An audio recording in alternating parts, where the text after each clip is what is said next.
অভিজিৎ গাঙ্গুলির বিরুদ্ধে কমিশনের নালিশ তৃণমূলের একটি ইউটিউব চ্যানেলকে দেওয়া সাক্ষাৎকারে মুখ্যমন্ত্রীকে নিয়ে আপত্তিকর মন্তব্যের অভিযোগ আর তারপরেই অভিজিৎ গাঙ্গুলির বিরুদ্ধে দ্রুত পদক্ষেপের দাবি টিএমসির। যে স্কুলে জয়েন করে সেই স্কুলে যেটা নীতি আদর্শ সেই মেনে চলে।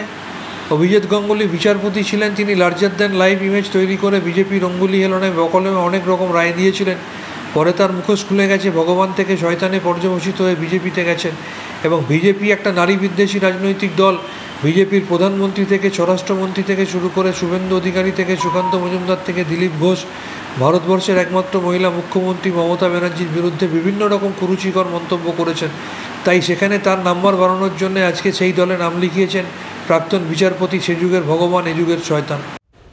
আর এবার অভিজিৎ গঙ্গোপাধ্যায়ের নামে পোস্টার পড়ল মেদিনীপুরে। বিচারপতি পদ ছেড়ে বিজেপি প্রার্থী, তোমার বিচার হায় হায় লিখে তমলুকের বিজেপি প্রার্থীকে নিয়ে পোস্টারে 6 লাভ নারায়ণগড়ে।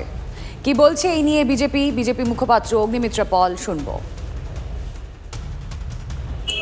এই ধরনের যত ছোট লোকের কাজ দেখবেন, যত নিম্ন রুচির কাজ, নিকৃষ্টতম কাজ, সেইগুলো টিএমসি করে থাকে। আর মমতা ব্যানার্জি স্ট্র্যাটেজি করছে যে পোস্টার ফেলো। আরে পোস্টার ফেললে কিছু হবে মমতা দি? পশ্চিমবঙ্গের মানুষের মধ্যে পদ্মফুল আর নরেন্দ্র মোদীজি গেঁথে বসে গেছে। হনুমান বুক চিরে দেখিয়েছিল যে দেখো শ্রীরামচন্দ্র আর সীতামা, সেরকমই বাংলার মানুষ মুখে বলবে না, ভোট বাক্সে গিয়ে ওই মোদিজিকেই ভোট দেবে। নিশ্চিন্ত থাকুন মমতা বন্দ্যোপাধ্যায়। ভোটের দিন যত এগিয়ে আসছে, প্রচারে ঝড় তুলছেন শাসক বিরোধী। আজ সকাল সকাল প্রচারে বেরিয়েছিলেন কলকাতা উত্তরের বিজেপি প্রার্থী তাপস রায়। হরিশ মুখার্জি রোডে প্রচার সারেন সায়রা শাহ হালিম, তাকে বাধাও দেওয়া হয়। বর্ধমান দুর্গাপুরে তৃণমূল প্রার্থী কীর্তি আজাদও দলের কর্মী সমর্থকদের নিয়ে প্রচারে বের হন। ঘাটালে প্রচার সারেন বিজেপির তারকা প্রার্থী হিরণ। তমলুকের বিজেপি প্রার্থী অভিজিৎ গঙ্গোপাধ্যায় ময়না বিধানসভা এলাকায় প্রচার করেন।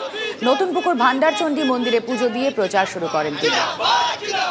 পাশাপাশি রচনা বন্দ্যোপাধ্যায়, তিনিও প্রচারে বেরিয়েছিলেন। আজ প্রচারে বেরিয়ে ঘুগনি খেয়েছেন এবং খাইয়েছেন পান্ডুয়ার শিখিরা চাপ্তা পঞ্চায়েতে।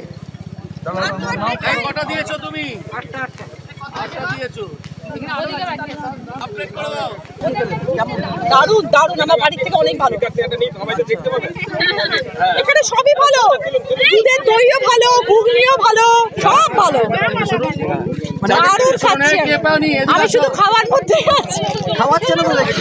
খাওয়াচ্ছি, শুধু খাওয়াবো না, এটা হতে পারে? প্রচারের ফাঁকে কি এটাও? হ্যাঁ, প্রচারের ফাঁকে এটাও। সব মানুষের সাথে একসঙ্গে বসে খাওয়া দাওয়া।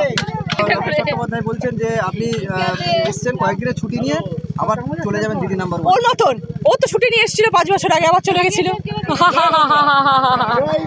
আমি সেরকম নই, আমি ছুটি নিয়ে আসিনি।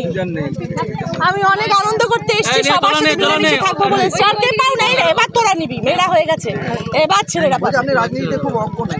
একদম গো, নতুন, কিন্তু মন থেকে করবো তো। আর মন থেকে যেটা করা যায় সেখানে সবসময় জয়ী হওয়া যায়।